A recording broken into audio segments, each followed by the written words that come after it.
was 11. My brother was 13, so they trusted us to be home alone.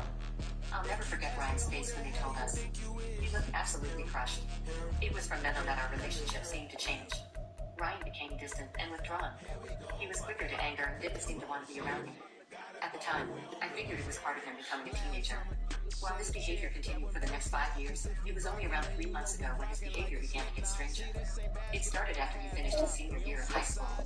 Once summer break began, he started spending much more time in his room. His bedroom is on the basement floor of the house, so he always misses privacy. Not long after school ended, I began to notice some odd signs. I remember sitting on the couch watching television. Ryan wasn't home, and my parents were out working. When Ryan came home, he was carrying some sort of container. I couldn't tell what was inside, since it was covered by a white sheet. I asked him what it was, but he told me loud and clear that it was none of my business. He brought the mysterious container down into his bedroom. He then came back upstairs, back outside to his car, and came in with another container, still covered by a white sheet. He continued this a few more times, coming back with more covered containers.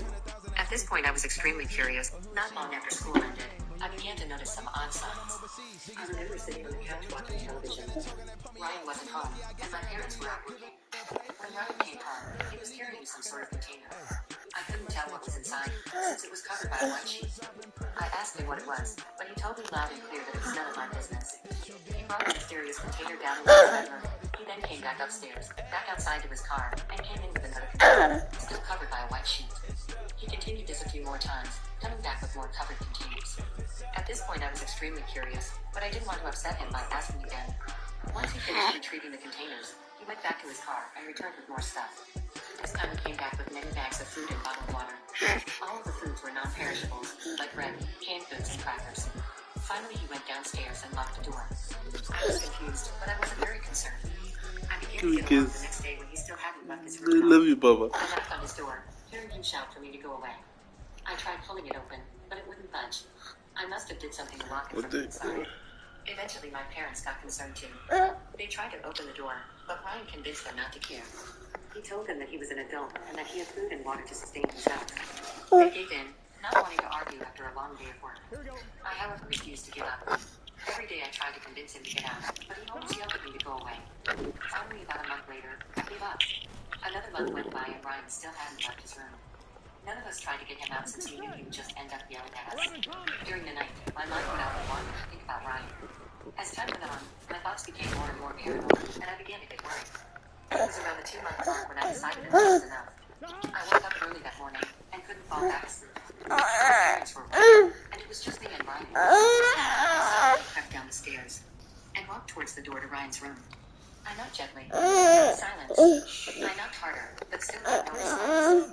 I tried calling his name, but was still met with silence. Yes, please. I continued to knock, eventually banging at the door.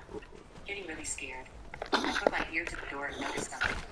I heard a noise that sounded like a muffled buzzing. My brother hasn't left his room for 2 months. After I opened his door, The blue Doritos, please, and a Sprite from the freezer. It annoys me how my brother acts.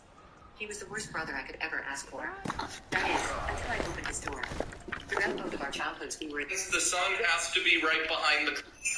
Okay, so this... Then you talked about... Okay. And were there a possibility of God's existence?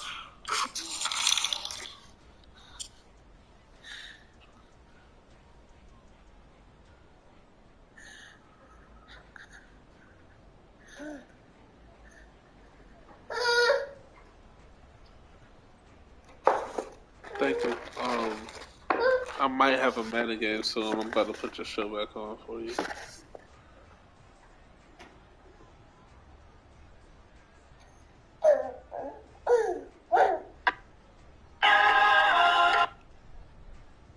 Hasn't left his room for 2 months. After I opened his door, I found out why. What are you talking about? It annoys me how my brother acts. He lay unmovable. I was hit with a horrific stench. None of us tried to get him out since we knew he would just end up yelling at us. During the night, my mind would often wander and think about Ryan. As time went on, my thoughts became more and more paranoid, and I began to get worried. It was around the 2-month mark when I decided enough was enough. I knocked harder, but still got no response. I tried calling his name, but was still met with silence. I continued to knock, eventually banging at the door. I was getting really scared. I put my ear to the door and noticed something. I heard a noise that sounded like a muffled buzzing. I finally got to a point where I decided I had to force my way in somehow.